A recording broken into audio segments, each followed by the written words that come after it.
জাতি প্রত্যেকটা ছেলে প্রেম করে, এবং মজার কথা হলো মেয়েদেরকে পর্দা করতে বলে, তাও আবার ওর প্রেমিকাকে, এই বোরখা পরা ছাড়া বের হবে না।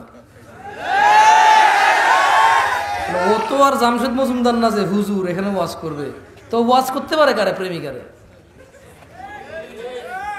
ও ওয়াজ কারে করতে পারে? প্রেমিকারে। আর ওর প্রেমিকাও কিন্তু খুব তাবলিগের কাজ করে, ফজরে ওরে জাগায় দেয়, ফজরে ওরে জাগায় দেয়। এমন এক জাতির সামনে আসছি, এমন এক সময় আমি নিজে এমন এক মানুষে পরিণত হয়েছি, আর আমার সামনে যারা আছে এমন একটা সময় এসে উপনীত হয়েছি, আল্লাহ আশ্রয় দান না করলে উপায় নাই। মানে ছেলে বলছে যে শোনো, তুমি কিন্তু বোরখা পরা ছাড়া বের হবা না। মেয়েটা যদি একবার তোর কথা শুনে যায় রে ভাই, তাহলে তোর সাথে আর কথা বলবে না, কারণ তো পর্দা করতে হবে। তুই বলছিস পর্দা কর, ও বলছে ঠিক আছে মানছি, তাহলে তোর সাথে আর কথা বলার সুযোগ নেই, কারণ পর্দা তো তোর দিয়ে স্টার্ট হবে। মানে তুই কে বল, তুই কে? এই বেটা তুই কে রে?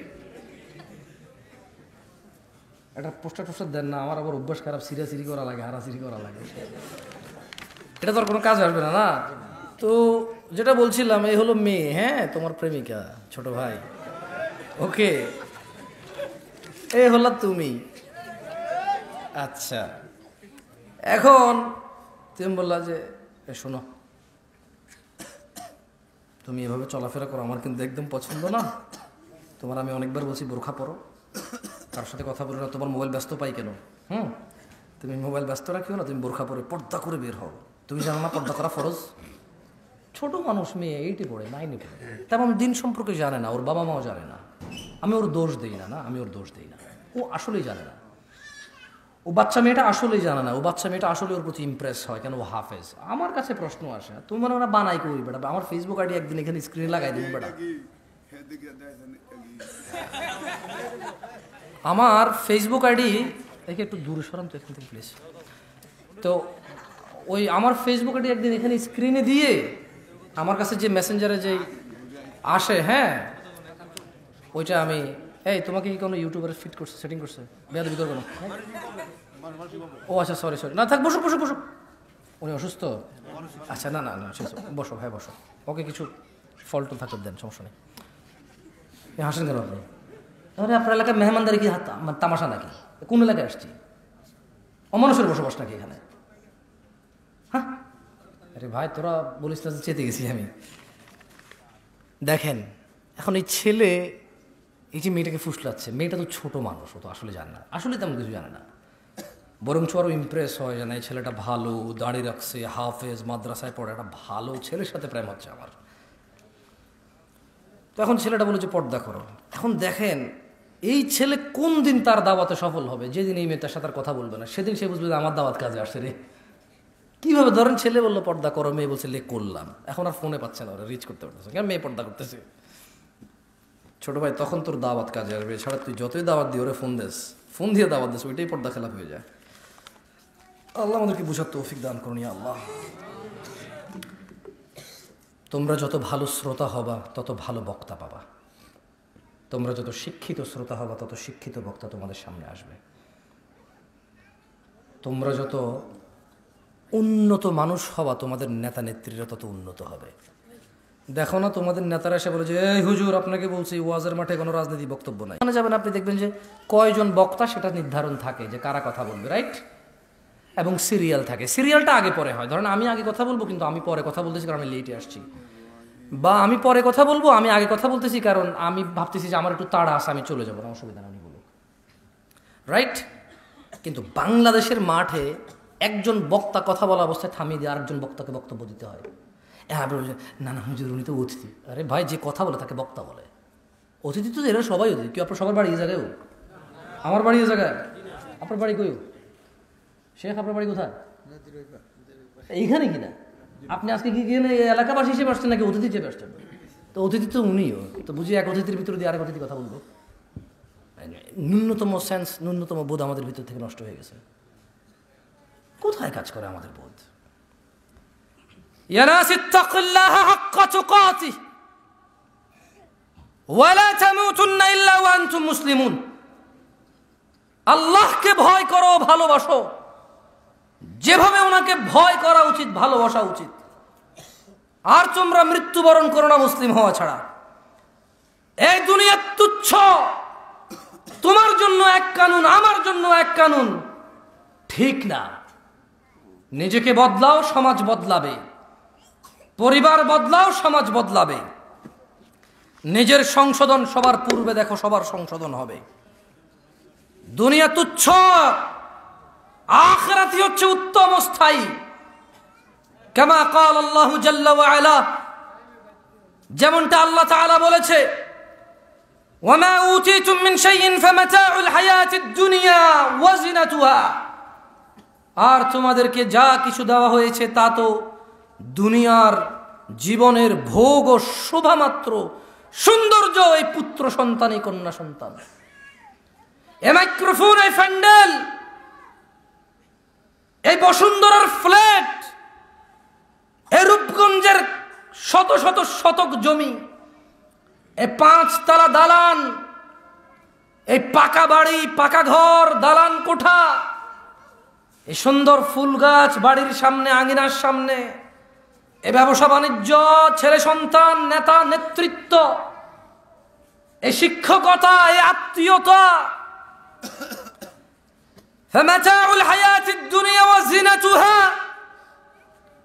এই বাবা মা, স্ত্রী সন্তান, ছেলে মেয়ে, এই খ্যাতি, যশ, ফেম, বক্তা, বক্তব্য, হুজুর, শেখ, মোল্লা, মুন্সি, নেতা নেত্রী, শিক্ষক শিক্ষিকা, ভদ্রলোক, ভদ্রতা, ধনী, ধনাঢ্য, প্রাচুর্যময়, ফামাতাউল হায়াতিদ দুনিয়া ওয়া জিনাতুহা, এগুলো দুনিয়ার শোভা সৌন্দর্য সাজগোজের জন্য। যেমন এই প্যান্ডেলের মধ্যে দেখছো ছোট ছোট সুতা লটকাইছে, দেখছো? এই ছোট ছোট সুতা এই প্যান্ডেলের কি সৌন্দর্য। এ পোস্টারের সাদা নীল, আবার একটু নীল, আবার একটু সাদা, সৌন্দর্য কি সৌন্দর্য। এতে কিছু যায় আসে? শুধু কি বৃদ্ধি করেছে? সৌন্দর্য বৃদ্ধি করেছে, আর কোনো কিছু বৃদ্ধি করতে পারে নাই। এই কাগজ সাদা যদি লেখে টাকা, এটা টাকা হয়ে যাবে?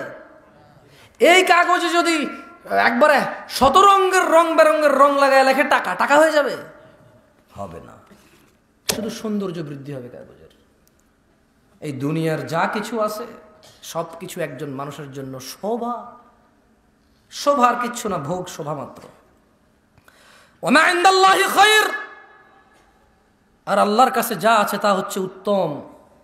ওয়া আবকা, এবং তা হচ্ছে স্থায়ী।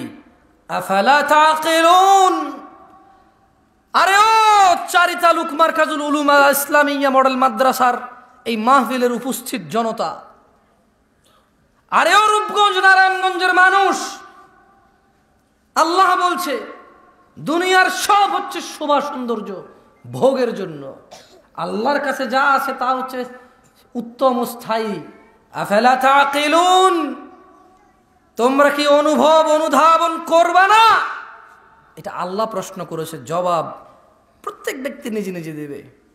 আজকে এখানে উপস্থিত মাহফিল মুসল্লিদের, সম্মানিত যারা শ্রোতা, যারা দিন শিখতে এসেছেন, আপনাদের একটা হাদিস শুনিয়ে দেই, দেখেন এই বৈঠক আপনার কাজে আসে কিনা ওই হাদিস অনুযায়ী।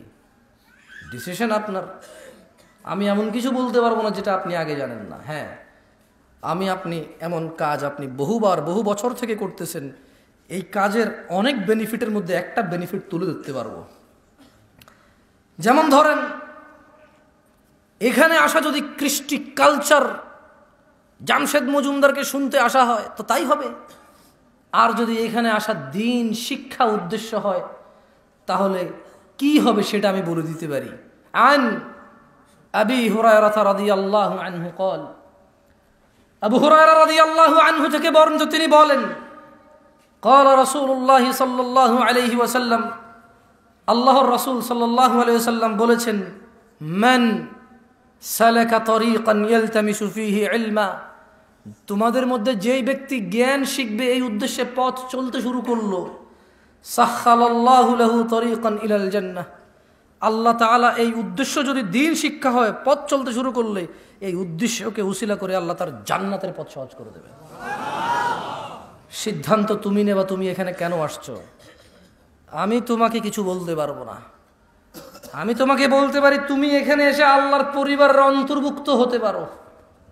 তুমি বলবো আল্লাহর পরিবার, লাম ইয়ালিদ ওয়া লাম ইউলাদ ওয়া লাম ইয়াকুল লাহু কুফুয়ান আহাদ। তুমি বলবো জামশেদ ভাই কি বলে? আল্লাহ কোরআনে বলছে যে উনি কাউকে জন্ম দেয়নি, জন্ম নেয়নি, ওনাকে কেউ দেয়নি জন্ম, উনি কাউকে দেয়নি। ওয়া লাম ইয়াকুল লাহু কুফুয়ান আহাদ, ওনার সমতুল্য সমকক্ষ কিচ্ছু নাই। জামশেদ ভাই বলছে এই মাহফিলের মাঠ নাকি আমি এমন কিছু করে যেতে পারি যেটাতে আমি আল্লাহর পরিবারের অন্তর্ভুক্ত হব। সুবহানাল্লাহ। عن انس بن مالك رضي الله عنه قال انس بن مالك رضي الله عنه থেকে বর্ণিত তিনি বলেন قال رسول الله صلى الله عليه وسلم, আল্লাহ রাসূল সাল্লাল্লাহু আলাইহি সাল্লাম বলেছে إن لله أهلين من الناس, নিশ্চয় মানুষের মাঝে, কার মাঝে?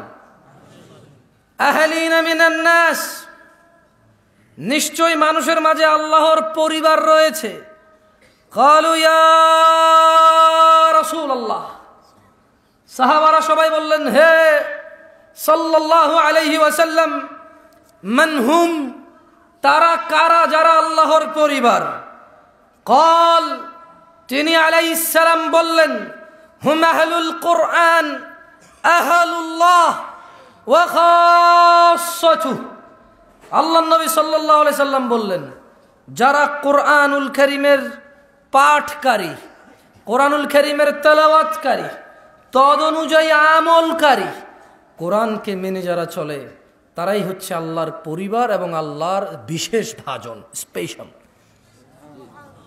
সো ডিসিশন আপনার হবে, আপনি কি করবেন। আমি আপনাকে বলে দিতে পারি যেখানে আপনি আর আমি আসি এর অবস্থান আল্লাহর কাছে কি, ডিসিশন আপনি নেবেন, আপনি কি করবেন। ওয়ামাল হায়াতুদ দুনিয়া ইল্লা লাইব ওয়া লাহু, আর দুনিয়ার জীবন তো খেল তামাশা, এটা আল্লাহ বলছে সূরা আল-আনআমের 32 নম্বর আয়াতে। না আমি এটা মুখস্থ করেছি, দেখে দেখে বলতেছি। আমি নিজেকে মহাপণ্ডিত মনে করি না, আপনিও, আমি আপনাকে বুঝাইতে আসি না যে আমি একটা কিছু জানি। এই দেখেন এখানে লেখা আছে, দেখে দেখে বলতেছি। ভুল হলে আমার পড়াই ভুল হবে, বলাই ভুল হবে না ইনশাআল্লাহ। মানে ভুলে গিয়ে ভুল করে কিছু বলে ফেলবো ইনশাআল্লাহ, চান্স কম। শয়তান যদি পেয়ে বসে, আল্লাহ যদি আমাকে আশ্রয় না দেয়, ধ্বংস করে ফেলতে চায়, আমাকে কেউ আশ্রয় দিতে পারবে না। তবে আল্লাহর আশ্রয়